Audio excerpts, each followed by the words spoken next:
सबको मसीह में जय मसीह की। मैं विश्वास करता हूँ आप सब लोग अच्छे हैं, भले चंगे हैं, परमेश्वर के कामों को अपने जीवन में देख रहे हैं। मैं परमेश्वर का धन्यवाद देता हूँ जिन्होंने मुझे जीवितों के बीच में रखा। मैं पास्टर इवान फ्रांसिस जी का भी धन्यवाद देता हूँ जिन्होंने मुझे वचन बांटने का मौका दिया। मैं आप सबका भी धन्यवाद करता हूँ, आप अपना कीमती समय निकाल कर आ जाए। मैं विश्वास करता हूँ आज के वचन के द्वारा परमेश्वर हम सबसे बात करेंगे। प्रियो, आज का जो मैसेज का टाइटल है वो है एक गधे द्वारा नम्र किया जाना, जो हम देखेंगे गिनती 22 उसका 21 से 33 में। तब बिलाम भोर को उठा और अपनी गद्दी पर काठी बांधकर मोआबी हाकिमों के संग चल पड़ा, और उसके जाने के कारण परमेश्वर का कोप भड़क उठा और यहोवा का दूत उसका विरोध करने के लिए मार्ग रोककर खड़ा हो गया। वह अपनी गद्दी पर सवार होकर जा रहा था और उसके संग 2 सेवक भी थे, और उस गधी को यहोवा का दूत हाथ में नंगी तलवार लिए हुए मार्ग में दिखाई पड़ा। तब गधी मार्ग को छोड़कर खेत में चली गई। तब बिलाम ने गधी को मारा कि वह मार्ग पर फिर आ जाए। तब यहोवा का दूत दाख की बारियों के बीच की गली में, जिसके दोनों ओर बारी की दीवार थी, खड़ा हुआ। यहोवा के दूत को देखकर गधी दीवार को ऐसी सट गई कि बिलाम का पाँव दीवार से दब गया। तब उसने उसको फिर मारा। तब यहोवा का दूत आगे बढ़कर एक सकरे स्थान पर खड़ा हुआ, जहाँ न तो दाहिनी ओर हटने की जगह थी और न बाईं ओर। वहाँ यहोवा के दूत को देखकर गधी बिलाम को लिए दिए बैठ गई। फिर तो बिलाम का कोप भड़क उठा और उसने गधी को लाठी से मारा। तब यहोवा ने गधी का मुंह खोल दिया और वह बिलाम से कहने लगी, मैंने तेरा क्या किया है कि तूने मुझे 3 बार मारा? बिलाम ने गधी से कहा, यह कि तूने मुझसे नटखटी की। यदि मेरे हाथ में तलवार होती तो मैं तुझे अभी मार डालता। गधी ने बिलाम से कहा, क्या मैं तेरी वही गधी नहीं जिस पर तू जन्म से लेके आज तक चढ़ता आया है? क्या मैं तुझसे कभी ऐसा व्यवहार करती थी? वह बोला, नहीं। तब यहोवा ने बिलाम की आंखें खोली और उसको यहोवा के दूत को हाथ में नंगी तलवार लिए हुए मार्ग में खड़ा दिखाई पड़ा। तब वह झुक गया और मुंह के बल गिर के दंडवत की। यहोवा के दूत ने उससे कहा, तूने अपनी गधी को 3 बार क्यों मारा? सुन, तेरा विरोध करने के लिए मैं ही आया हूँ, इसलिए कि तू मेरे सामने उल्टी चाल चलता है। यह गधी मुझे देखकर मेरे सामने से 3 बार हट गई। यदि वह मेरे सामने से हट न जाती तो निसंदेह मैं अब तक तुझे तो मार ही डालता, परंतु इसको जीवित छोड़ देता। प्रियो, हम सब ने बिलाम के बारे में अक्सर सुना है, अनेक मैसेजों में हमने बिलाम के बारे में सुना है। प्रियो, बिलाम जो है एक गैर इजरायली भविष्यवक्ता था, जिसे हम मुख्य रूप से गिनती 22 उसके 24 अध्याय में हम देखते हैं। प्रियो, बिलाम को बालाक राजा जो है, मोआब का राजा था, वो इजरायलियों को श्राप देने के लिए बुलाता है। प्रियो, शुरू में तो बिलाम जो है जाने से मना करता है, लेकिन जैसे ही बिलाम के पास में राजा के लोग आते हैं, वो सोना चांदी और अनेक चीज़ें लेके आते हैं, तो धीरे धीरे बिलाम जो है पिघलने लगता है और वो उनसे कहता है कि तुम आज के दिन यहीं पे रुक जाओ, मैं परमेश्वर से फिर से प्रार्थना करता हूँ और परमेश्वर से पूछता हूँ कि परमेश्वर क्या चाहता है। प्रियो, लेकिन परमेश्वर उसको सख्त निर्देशों के साथ में उन लोगों के साथ में जाने के लिए बोलता है, और परमेश्वर उसको बोलता है कि जो मैं तुझे वहाँ पे जाने के लिए जाके बोलने के लिए कहूँगा, तू वहाँ पे जाके बोलना। वैसे प्रियो, अक्सर परमेश्वर हमारे जीवन में भी संकट की स्थिति आने से पहले ही हमें अनेक बार चेतावनियाँ देता है।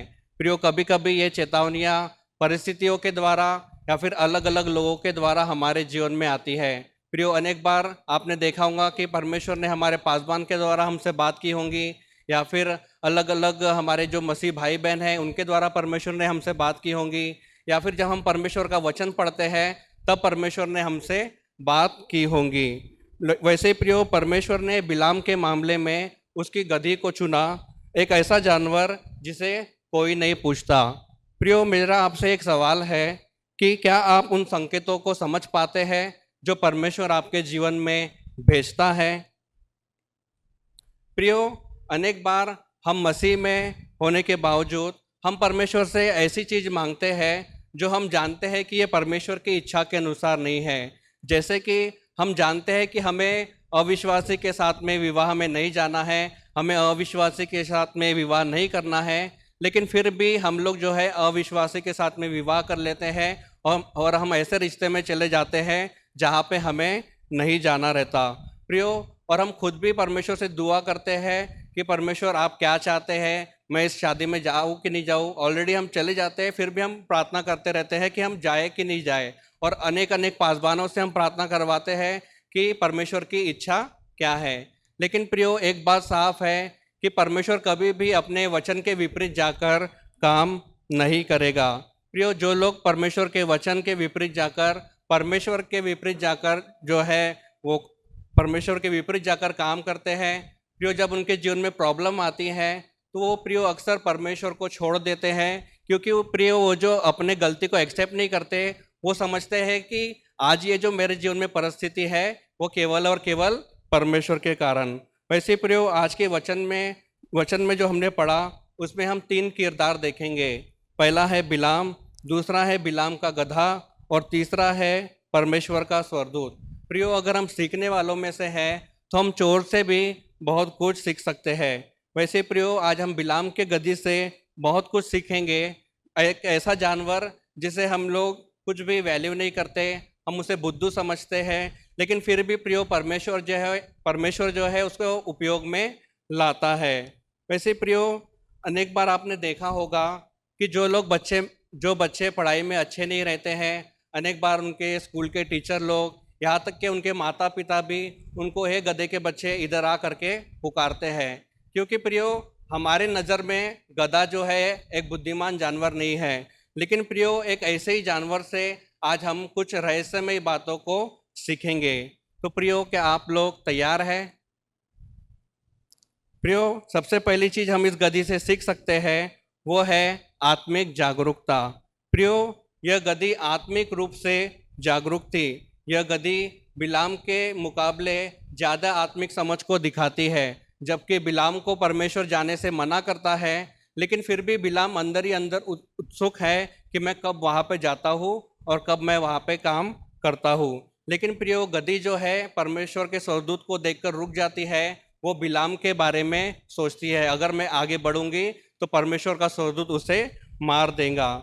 वैसे ही प्रियो, अनेक बार हम मसीह में होते हुए हमने जानबूझ के परमेश्वर से ऐसी चीज़ें मांगी, हम अंदर ही अंदर जानते हैं कि हम जो परमेश्वर से मांग रहे हैं वो परमेश्वर की इच्छा के अनुसार नहीं है, वो परमेश्वर के वचन के अनुसार नहीं है। वैसे ही प्रियो, बिलाम जो है एक भविष्यवक्ता होते हुए वो परमेश्वर की उपस्थिति को, वो परमेश्वर के स्वर्गदूत को देख नहीं पाता। उसी जगह पे एक गधी जो जानवर थी वो परमेश्वर के स्वर्गदूत को देख पाती है और बार बार अपना रास्ता बदलती है।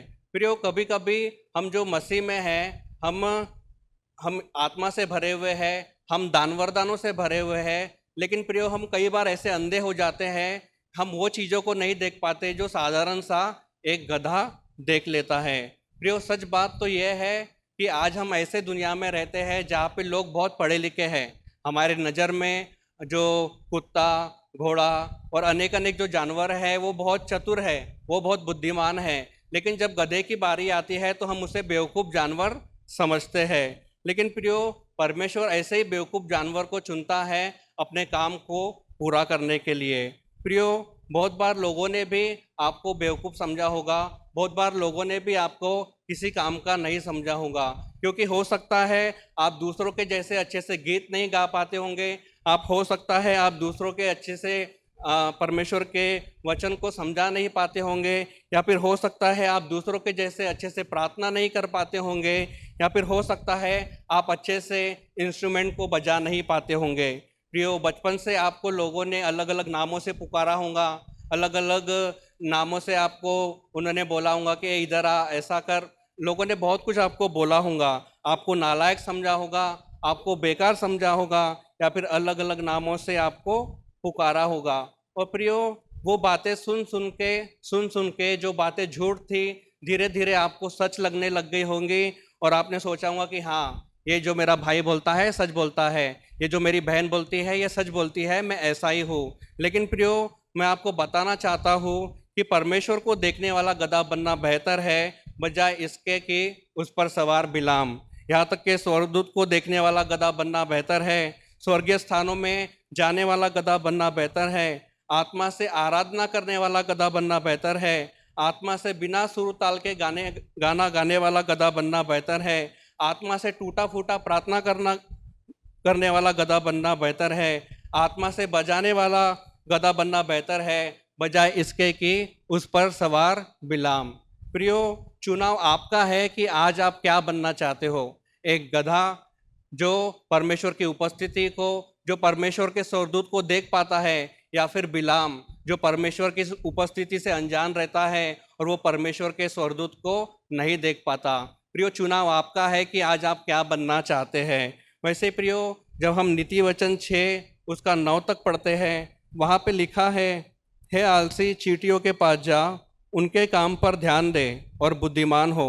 उनके न तो कोई न्याय होता है और न प्रधान और न प्रभुता करने वाला, तो भी वे अपना आहार धूप काल में संचय करती है और कटनी के समय अपनी भोजन वस्तु को बटोरती है। हे आलसी, तू कब तक सोता रहेगा, तेरी नींद कब टूटने पाएंगी। प्रियो, इन चींटियों को पता है कि हमें मेहनत करना है, इन चींटियों को पता है कि हमें काम करना है, लेकिन प्रियो हम मनुष्य जो इतने पढ़े लिखे हैं, हमने अनेक अनेक डिग्रियां लेके बैठे हैं, लेकिन प्रियो हमें समझ में नहीं आता है कि हमें काम करना है, हमें मेहनत करना है। हम ये सोच में रहते हैं कि जब मेरे पास में 20,000 की नौकरी आएंगी तब मैं जॉब जाना चालू करूँगा, मुझे 30,000 की नौकरी मिलेंगी जब मैं जॉब जाना चालू करूँगा, या फिर मुझे 1 लाख का पैकेज मिलेगा तब जाके मैं नौकरी में जाऊंगा, या फिर मेरे पास में 1 लाख रहेगा तो मैं एक नया बिजनेस चालू करूंगा। लेकिन प्रियो, जब हम छोटे से छोटे में विश्वास योग्य रहते हैं तब प्रियो परमेश्वर के हम बड़े काम को देख पाते हैं। इसलिए प्रियो, परमेश्वर हमें जो भी देता है उसको पकड़ते हुए, उसको थामते हुए हमें आगे बढ़ने की आवश्यकता है। वैसे प्रियो, जब हम मत्ती 6 उसका 26 पढ़ते हैं, वहाँ पे लिखा है, आकाश के पक्षियों को देखो, वे न बोते हैं और न काटते हैं और न खत्तों में बटोरते हैं, फिर भी तुम्हारा स्वर्गीय पिता उनको खिलाता है। क्या तुम उनके अधिक मूल्य नहीं रखते। प्रियो, आकाश के उड़ने वाले पक्षी जानते हैं कि उन्हें चिंता करने की आवश्यकता नहीं है। उनका एक स्वर्गीय पिता है जो स्वर्ग में रहता है और उनकी हर एक जरूरतों को पूरा करता है। लेकिन प्रियो, हम मनुष्य इतने पढ़े लिखे हैं, लेकिन फिर भी हम इन सब बातों में संघर्ष करते रहते हैं। हम इन चिंता में लगे रहते हैं कि मेरा कल क्या होगा, कल मुझे खाना मिलेगा कि नहीं मिलेगा, कल मैं उस जगह पे पहुंच पाऊंगा कि नहीं पाऊंगा, मुझे जॉब लगेंगी कि नहीं लगेंगी, मेरे बेटे का क्या होगा, मेरी बेटी का क्या होगा। लेकिन प्रियो, वचन कहता है हमें चिंता करने की आवश्यकता नहीं है। प्रियो, हमें इन पक्षियों से, इन जानवर से हमें सीखने की आवश्यकता है। और प्रियो, जिस प्रकार इन लोगों को परमेश्वर को पहला स्थान देते हुए चलते हैं, वैसे ही प्रियो हमें भी, जब हम मसीह जीवन में जीते हैं, हमें भी परमेश्वर को पहला स्थान देते हुए चलने की आवश्यकता है। प्रियो, चिंताएं बहुत होंगी, लेकिन हर एक चिंता को परमेश्वर के हाथ में देते हुए मसीह जीवन को जीने की आवश्यकता है। वैसे प्रियो, जब हम 1 कुरिन्थियों 1 उसका 27 पढ़ते हैं, वहाँ लिखा है, परंतु परमेश्वर ने जगत के मूर्खों को चुन लिया है कि ज्ञानवानों को लज्जित करे, और परमेश्वर ने जगत के निर्बलों को चुन लिया है कि बलवानों को लज्जित करे। वैसे प्रियो, अनेक बार आपने खुद को सोचा होगा कि मैं कोई काम का नहीं हूँ, मैं किसी काम की नहीं हूँ। लेकिन प्रियो, ये वचन आपको बताता है कि प्रियो, परमेश्वर ने आप लोगों को जगत में से चुन लिया है। इसलिए प्रियो, कभी भी खुद को कम न आंकते हुए परमेश्वर के समय का इंतजार करने की बहुत आवश्यकता है। वैसे प्रियो, दूसरी चीज हम इस गति से सीख सकते हैं, वो है आज्ञाकारिता। प्रियो, जानवर होने के बावजूद भी ये गधी परमेश्वर के प्रति आज्ञाकारी है।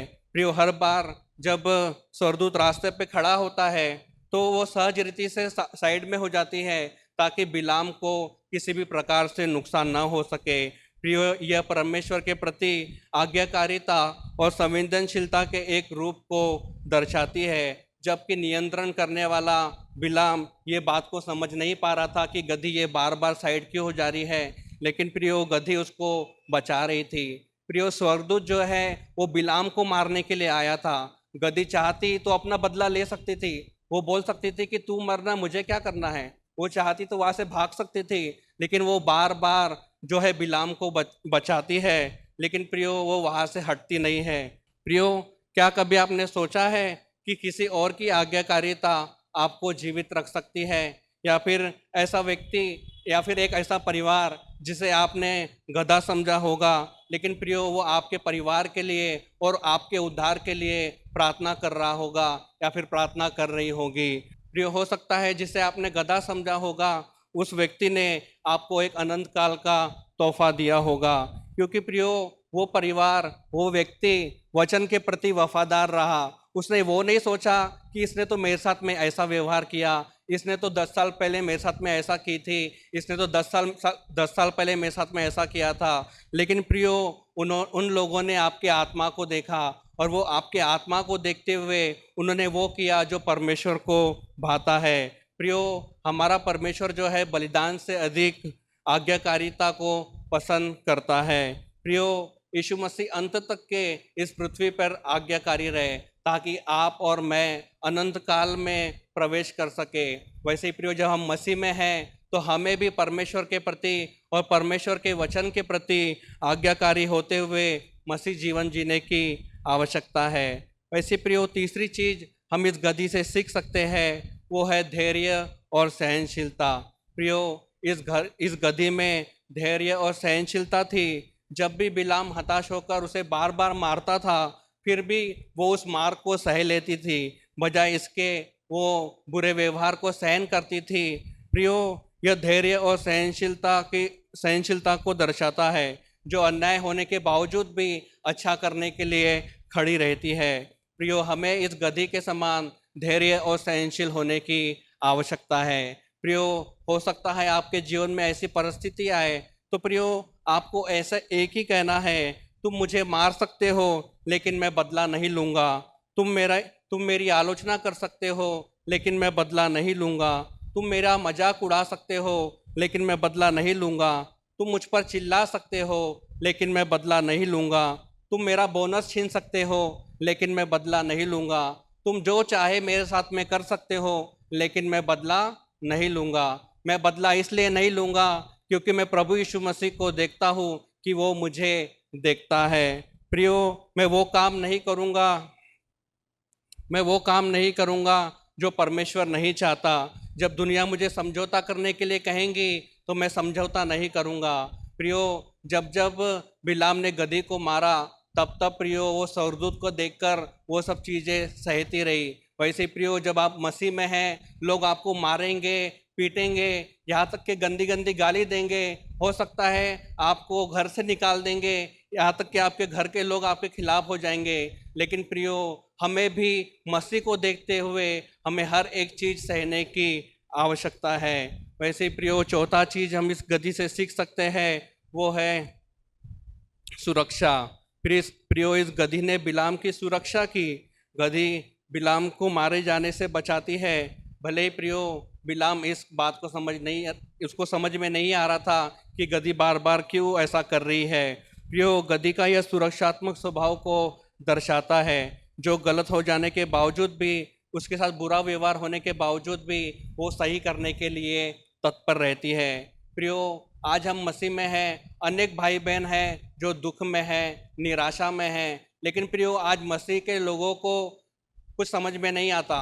उन्हें बार बार बताना पड़ता है, उन्हें दिखाना पड़ता है कि वो भाई के घर में जाके देखो, उस बहन के घर में जाके देखो, वो सही से तो बढ़ रहे हैं ना, उनके घर में कुछ कमी घटी तो नहीं है। प्रियो, हमें हर एक बात जो है बताना पड़ता है, गिनाना पड़ता है, लेकिन प्रियो हम खुद से कुछ भी नहीं करते। प्रियो, यहाँ तक कि हम उनके साथ में खड़े नहीं रहते, या फिर किसी भी प्रकार की हम उन्हें सुरक्षा प्रदान नहीं करते। प्रियो, परमेश्वर चाहता है कि हम एक दूसरे के उन्नति का कारण बने, ना कि ठोकर का कारण। प्रियो, परमेश्वर चाहता है कि हम एक अच्छे सामरी बने, ना कि प्रियो फरीसी। वैसी प्रियो, पांचवी चीज हम इस गधी से सीख सकते हैं, वो है विनम्रता। प्रियो, यह गधी विनम्र थी। जब हम याकूब 4:6 पढ़ते हैं, वहाँ पे लिखा है, परमेश्वर अभिमानियों का विरोध करता है पर दीनों पर अनुग्रह करता है। प्रियो, परमेश्वर एक ऐसे जानवर को चुनता है जिन्हें हम लोग बेवकूफ़ समझते हैं, जिसे हम किसी काम का नहीं समझते। प्रियो, कहानी में गधी की भूमिका यह दर्शाती है कि परमेश्वर अपने उद्देश्य को पूरा करने के लिए, परमेश्वर अपने काम को पूरा करने के लिए किसी भी जानवर को या फिर किसी भी व्यक्ति को चुन सकता है और अपना काम पूरा कर सकता है। वैसे प्रियो, जब आज हम मसीह में हैं तो हमें कभी भी खुद को छोटा नहीं आंकना है। प्रियो, हमें कभी भी खुद को छोटा नहीं आंकना है, बल्कि परमेश्वर को देखते हुए जिस कार्य के लिए परमेश्वर ने हमको चुना है उस कार्य के लिए हमें इंतजार करने की आवश्यकता है। वैसे प्रियो, छठवीं चीज हम इस गधी से सीख सकते हैं वो है बोलने का साहस।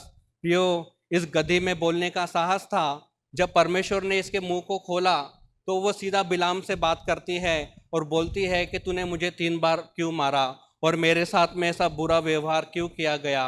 प्रियो, ये गधी साहस पूर्वक जो है बिलाम का सामना करती है और अपने लिए खड़ी रहती है। प्रियो, यह सच बोलने को दर्शाता है। प्रियो, हो सकता है लोग आपको गधे के तौर पे देखते होंगे, हो सकता है लोग आपको गंदगी समझते होंगे, हो सकता है लोग आपके बारे में बुरी बुरी बातें करते होंगे, लेकिन प्रियो, एक बात हमेशा याद रखना है कि जब प्रभु यीशु मसीह को सवारी करना था तब उन्होंने घोड़े और रथों को नहीं चुना, बल्कि एक गधे को चुना।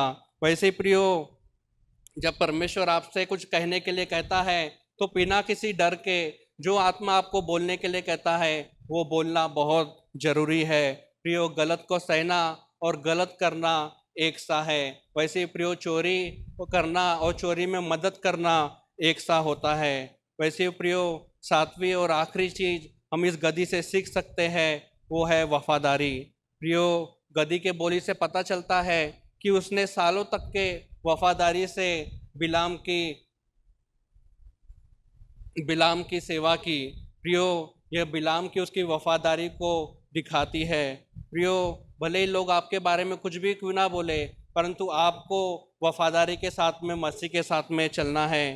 प्रियो, हो सकता है हमारे जीवन में ऐसे लोग होंगे जो आपके साथ में वफादार है, आपके साथ में अच्छी तरीके से व्यवहार करते हैं, आपके साथ में वफादार होते हुए जो काम को परमेश्वर ने आपको दिया है उसको पूरा करने में मदद करते होंगे।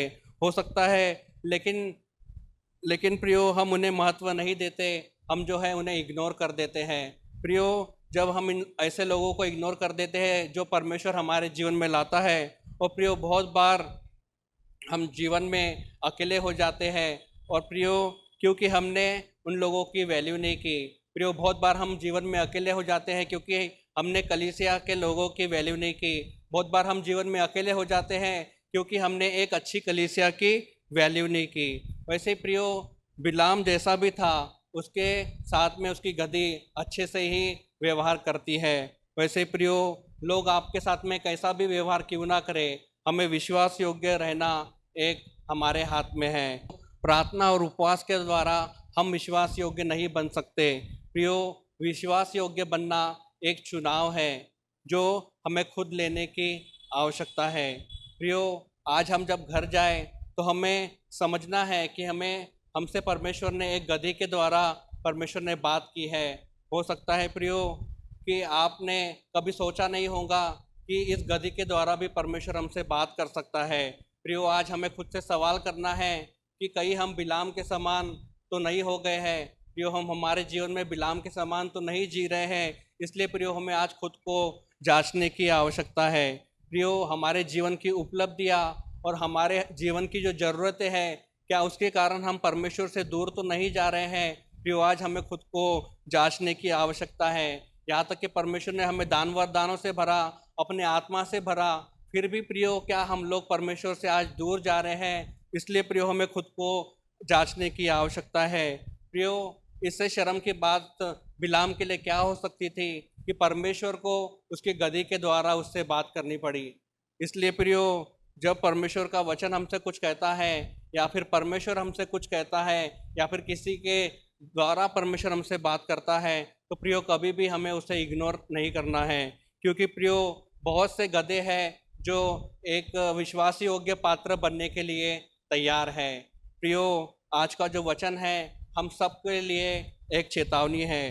प्रियो, कभी भी हमें बिलाम के समान अपने जीवन को व्यतीत नहीं करना है, बल्कि परमेश्वर ने जिस कार्य के लिए हमें चुना है उस कार्य को करते हुए हमें परमेश्वर के पास में पहुंचने की आवश्यकता है। परमेश्वर इन वचनों से आप सभी को आशीषित करे। आमीन। तो आप विवाह के लिए आगे कदम बढ़ाने को तैयार हैं। बधाई।